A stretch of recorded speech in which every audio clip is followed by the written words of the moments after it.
A flexibilidade da língua portuguesa é grande, tem espaço para dialetos, gírias e agora para as linguagens da internet. Mas é preciso ter cuidado para que essas linguagens informais não tragam prejuízos em algumas situações. Nós temos as entrevistas de emprego, nós temos os currículos, os processos seletivos, as redações, que é importante fazer o uso da norma culta. Eu vejo muitas abreviações, do você, por exemplo, eles colocam um VC, então eles têm que realmente se policiar para não trazer isso para a escola. Como a maioria dos jovens dedicam um bom tempo à internet, é necessário prestar bastante atenção para não aplicar os vícios na hora errada. Pode prejudicar nos aspectos de certos vícios que os jovens têm hoje, porque a linguagem das redes sociais, da internet, ela é permitida em que o aluno faça certas abreviações, certos usos informais. Porém, o papel da escola é direcionar esse aluno à fala formal, à escrita formal da norma culta. O assunto são vícios e linguagens usadas na internet. Eu estou ao lado de alguns alunos do ensino médio e nós vamos saber se eles realmente usam as abreviações. Quem aqui usa abreviação para escrever na internet? Quem usa emotions?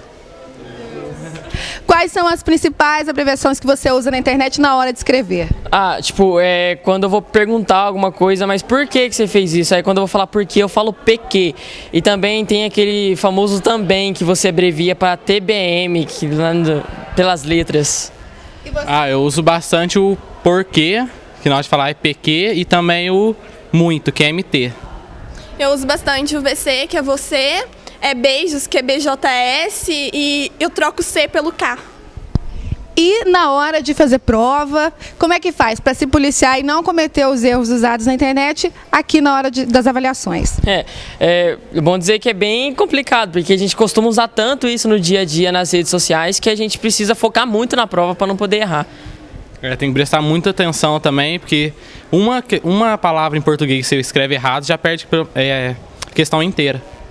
A gente presta muita atenção, a gente tem uma certa responsabilidade, porque na escola não pode usar isso, a gente usa tanto no nosso dia a dia que a gente acaba abreviando até na prova. No caderno às vezes acontece, mas a gente tem que prestar bastante atenção. A prova desse vício de usar com abreviações na internet é que tem alunos que fazem isso até no caderno. O que aconteceu com você? Às vezes a pessoa está fazendo resumo, aí você vai passar para o caderno, que geralmente eles não passam no quadro, você vai escrever e acaba colocando sem querer as abreviações que a gente usa nas redes sociais. E isso atrapalha também na hora de fazer prova, que a gente vai estudar, às vezes não lembra quem escreveu das abreviações. Mas a professora tem uma dica para evitar que isso volte a acontecer. Prestar muita atenção nas aulas de produção de texto, ter um contato maior com as leituras, isso é muito importante. O jovem ele precisa ler. E ler muito, porque para garantir uma boa colocação nos vestibulares no temido Enem, a redação tem que ser impecável. Mas com abreviações, isso fica mais difícil. Outra situação que a falta de atenção na escrita pode comprometer é na hora de garantir uma vaga de emprego. O currículo se torna lugar comum dos desatentos. O candidato ele tem que tomar muito cuidado, com relação à ortografia. Muitas vezes, por falta de atenção ou porque ele deixa, às vezes, o currículo na mão de uma lan house para estar preenchendo, esse currículo ele vem com alguns erros, certo? Outro fator é o uso de abreviaturas, que muitas vezes a pessoa está acostumada a utilizar a internet e abrevia muitos nomes ou palavras, e isso pode acarretar algum erro quando ela for digitar o currículo.